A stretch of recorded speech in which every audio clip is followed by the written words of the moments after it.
سبحان اللہ. کوشش فرما کر ان حقائق کو آپ ذہن میں سبحان اللہ. سبحان اللہ ذرا گن لیں تاکہ آسانی ہو جائے. ایک تو قرآن مقدس کی 114 سورتوں میں سے مختصر ترین سورت جس کے اندر 3 آیات اور 10 الفاظ ہیں. سبحان اللہ. پھر ہر آیت کے اندر 10 حروف ہیں. سبحان اللہ.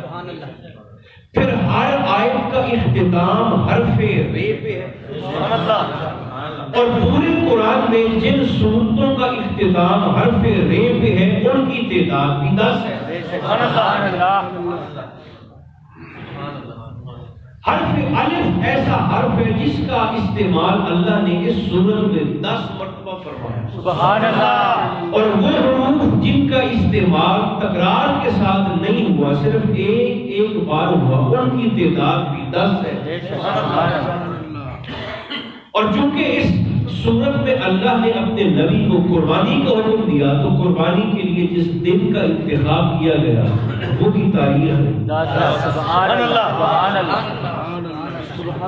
تو سورہ کوثر کی روشنی میں آج میں نے اور آپ نے اس مضمون سے برکت حاصل کرنی ہے کہ حسین کی ماں کون ہے. سبحان اللہ. سبحان اللہ. مادر حسین کون ہے؟ آپ کا ایک عظیم الشان لقب ہے ام ابیہا. سبحان اللہ. بولیے لقب کیا ہے؟ ام ابیہا. ام ابیہا لفظی معنی ہے اپنے باپ کی ماں. اور اس لقب کے ساتھ حضور علیہ السلام خود جناب سیدہ کو مخاطب فرمایا کرتے. سبحان اللہ. ان کہتے ہیں مغز کو، جڑ کو، بنیاد کو، اساس کو. ان کا لفظی معنی سرکار فرمایا کرتے تھے ام ابیہا فاطمہ محمد کی زندگی کا ثمر ہے. سبحان اللہ. سبحان اللہ. فاطمہ ذات محمدی کا مغز اور نچوڑ ہے. اور فرمایا آدم سے عیسیٰ تک ہر نبی کی نسل والد سے چلے گی، مجھ محمد کی نسل میری بیٹی فاطمہ الزہرا. اس اعتبار سے یہ معجزات محمدیہ میں سے ایک معجزہ. سبحان اللہ. سبحان اللہ. سبحان اللہ. سبحان اللہ.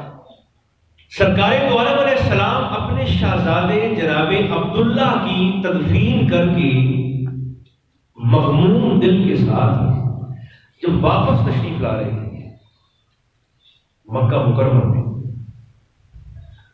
تو سامنے ابو جہل کھڑا ہے، ابو لہب کھڑا ہے، عتبہ کھڑا ہے، شیبہ کھڑا ہے، ولید بن مغیرہ کھڑا ہے اور عاص بن وائل کھڑا ہے.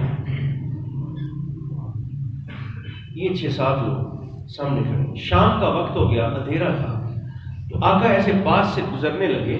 سرکار کی خوشبو سے ان سارے بدبختوں کو پتہ چل گیا کہ یہ کون سی شخصیت ہے. مگر اذیت دینے کی نیت سے اور تکلیف پہنچانے کی نیت سے ابو جہل نے پوچھا یہ شام کے اندھیرے میں ہمارے پاس سے کون گزر رہا ہے؟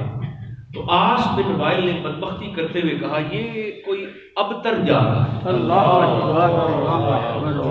ابتر یہ وہ شخصیت جا رہی ہے جن کی نسل ختم ہو گئی، جو منقطع النسل ہے، جس کا پیچھے بچا ہی کوئی.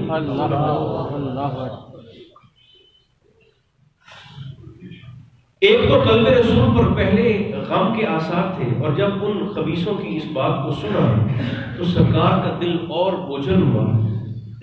لب ہائے مصطفیٰ تو خاموش رہے، اللہ بول پڑا. سبحان اللہ. میں میرے محبوب آپ اپنے دل پر ملال کیوں لاتے ہیں؟ انا اعطیناک الکوثر، ہم نے آپ کی نسل کو بڑھانے کے لیے آپ کو زہرا عطا نہیں فرمایا. فصلی لربک وانحر، بس آپ نے اپنے رب کے لیے قیمت کیا ہے؟ اس پر میں آگے آتا ہوں. نماز پڑھنی ہے اور قربانی دینی ہے. ان شانیہ کا الابتر، اپنا دل مغلوب نہ کریں، آپ نہیں، آپ کا دشمن نسل کو ہوتا ہے. آپ کی نسل پاک کو کیا؟ آپ ابتر کا بوجھ اپنے دل پہ نہ لائیں، آپ کی نسل تو چلے گی. ان شانیہ کا الابتر، یہ جو آپ کا دشمن ہے، یہ نسل بریدہ ہے. اور اس کا وعدہ اور وعدہ وفائی ہم ایسے دیکھتے ہیں کہ جس کے 18 بیٹے تھے، اس کا ایک بھی نہ بچا. 18 بیٹے. اور میں کہا کرتا ہوں جن سیدوں کا کربلا میں بچا ہی ایک زین العابدین، آج زمین منور ہے آل رسول کے نور. شاید ہی کوئی بستی ہو، شاید ہی کوئی علاقہ ہو، شاید ہی کوئی شہر ہو، شاید ہی کوئی تحصیل اور ضلع ہو جہاں کسی سید کی رہائش نہ ہو. کیا بات، کیا بات، کیا بات. نعرہ تکبیر،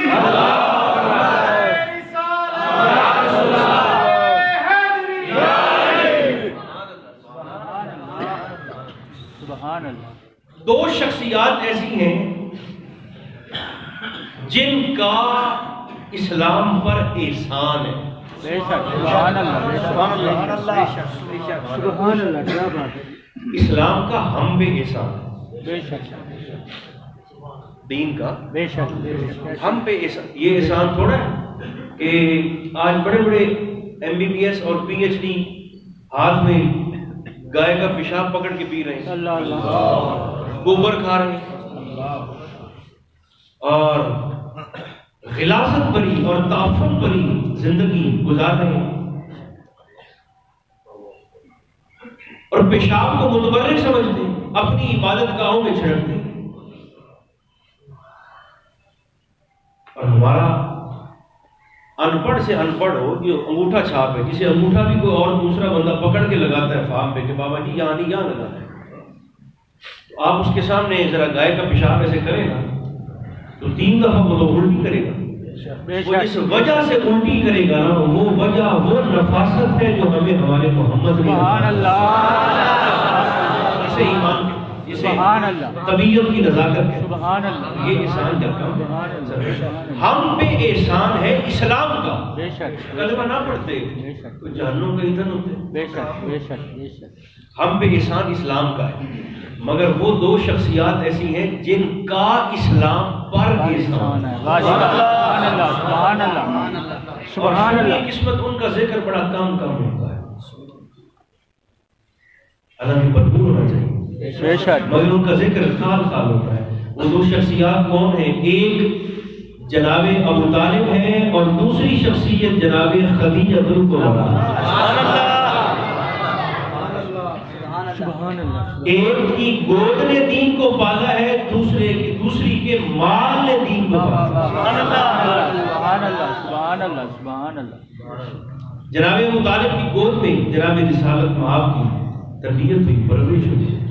اور اماں جی خدیجہ کا مال دیکھیں نا، اماں جی جس کرسی پر بیٹھا کرتی تھی اس کرسی کے صوفہ کہہ لیں، کرسی کہہ لیں، سیٹ کہہ لیں، مسند کہہ لیں، اس کے پیر سونے کے اور اس کی یہ والی ٹیک یاقوت سے بنی ہوئی تھی. سبحان اللہ.